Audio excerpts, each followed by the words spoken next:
राशि के लिए समर्पित है। इस महीने पर चंद्रमा के नक्षत्र और साथ ही साथ गोचर के आधार पर हमने कुछ तारीखें आपके लिए निकाली हुई है। साथ ही साथ वो तारीख भी हम जान पाएंगे जिन तारीखों में हमको सावधान रहने की आवश्यकता है उपाय सहित। पहले समझते हैं कि कैसा होगा ये महीना। ग्रह गोचरों के आधार पर नव ग्रह हमको क्या फल प्रदान कर रहे हैं, क्या कुछ होने जा रहा है हमारे आर्थिक प्रगति का, हमारे नौकरी व्यापार का, साथ ही साथ कैरियर और स्वास्थ्य के बारे में हम चर्चा पहले कर लेते हैं।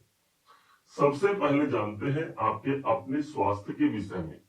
कहा जाता है जान है तो जहान है, और इस हिसाब से जो स्वयं राशि के अधिपति बनते हैं यही होते हैं देवगुरु बृहस्पति। और पूरे इस महीने देवगुरु बृहस्पति की जो दृष्टि है वो अपने स्वयं की राशि पर विद्यमान रहेगा। इस हिसाब से यदि जाना जाए तो इस महीने हम बेहतर स्वास्थ्य का उपभोग कर पाते हैं। इसमें भी विशेषता तब आ जाती है जब 13 तारीख को यही देवगुरु बृहस्पति, राशि के जो अधिपति हैं, यही बृहस्पति देव एक ऐसे नक्षत्र पर प्रवेश कर रहे हैं जिसका नाम है पुनर्वसु नक्षत्र, जिसके स्वामी स्वयं गुरु बनते हैं। इसलिए इनके पास जो प्रभाव आ गया वो दोहरा प्रभाव आ गया, डबल प्रभाव आ गया। न सिर्फ उत्तम स्वास्थ्य का हम लाभ ले पाते हैं बल्कि एक उत्तम भाग्य की प्रगति भी हम करा पाते हैं। अब आइए जानते हैं आपके धन के विषय को।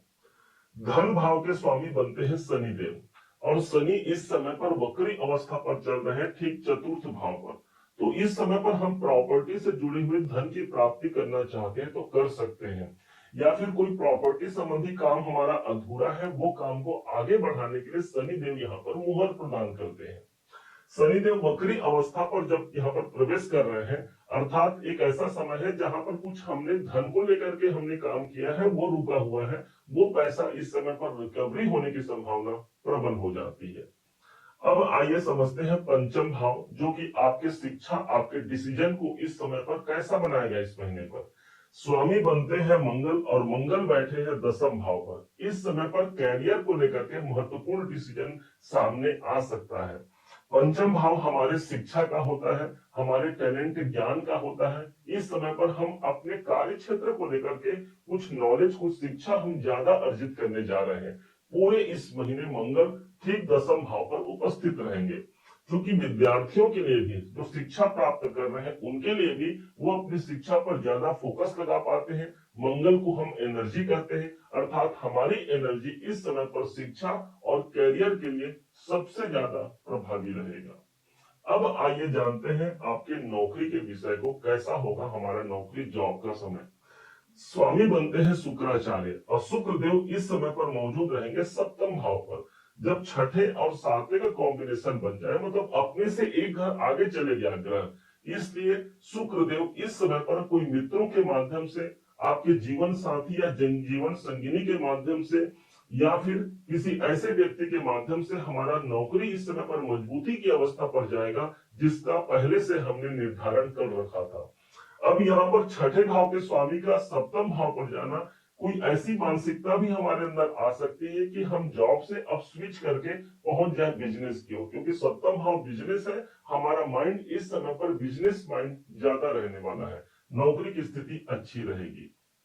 अब आइए जानते हैं व्यापारिक स्थिति पर क्या प्रभाव रहेगा।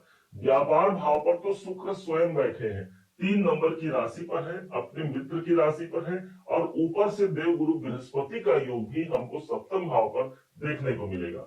गुरु हमारा भाग्य है तो शुक्र हमारा धन है, इसलिए भाग्य और धन दोनों का समावेश व्यापारी वर्गों के लिए सबसे ज्यादा महत्वपूर्ण हो जाएगा इस महीने।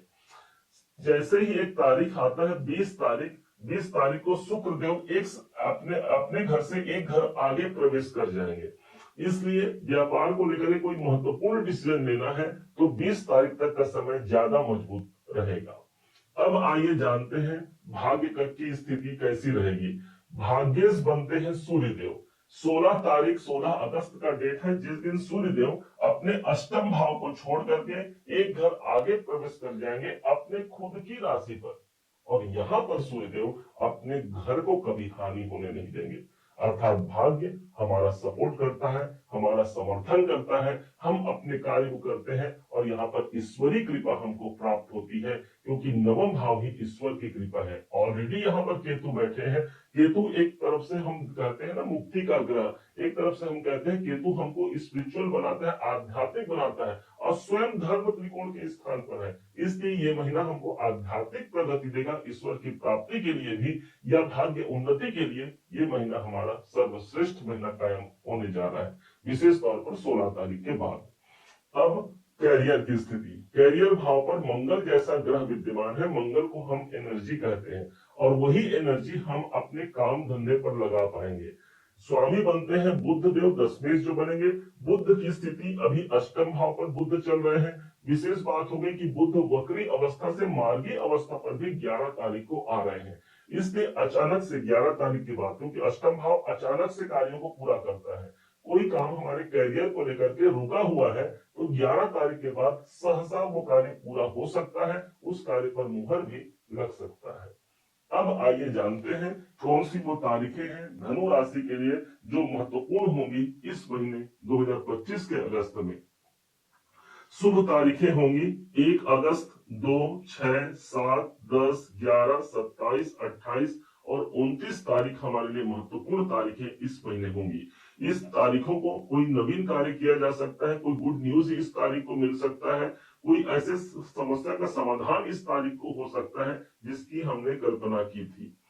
इसके अलावा 3, 4, 12, 13, 14, 20, 21, 30 और 31 तारीख को हमको सावधान रहने की आवश्यकता भी रहेगी। इन तारीखों में भी यदि कोई आवश्यक कार्य करना पड़ भी जाए तो अपने गुरुवर का आशीर्वाद लेकर के, अपने इष्ट देव का सुमिरन करके आप उस कार्य की पूर्ति कर सकते हैं। उपाय क्या करना होगा? इस महीने पशु पक्षियों को आप चारा खिलाइए, इससे हमारे कार्य पूर्ण होंगे। साथ ही साथ मंगल जैसा ग्रह इस समय पर हमको दशम भाव पर मिला है, हमारे कैरियर भाव पर मिला है। इसलिए गाय को गुड़ और रोटी भोग लगाइए, उनको खिलाइए। इससे भी हमारा कैरियर संवरेगा, सुधरेगा और एक नवीन जागृति की प्राप्ति हम कर पाएंगे। उम्मीद है आप सबने इसे समझा, आप सबने इसे जाना है। यदि आपने इसे समझा है, जाना है, मेरे समझाने का प्रयास यदि आपको सार्थक लगा हो, मेरे समझाने का तरीका यदि आपको सार्थक लगा हो, तो हर बार की भांति इस बार भी अपना प्यार भरा लाइक और कमेंट करना कभी मत भूलिएगा। और हाँ, यदि अभी तक आपने चैनल को सब्सक्राइब नहीं किया है, सब्सक्राइब जरूर कीजिएगा। पुनः एक बार फिर आप सभी का दिवस बहुत मंगलमय हो, इन्हीं शुभकामनाओं के साथ। जय श्री राम।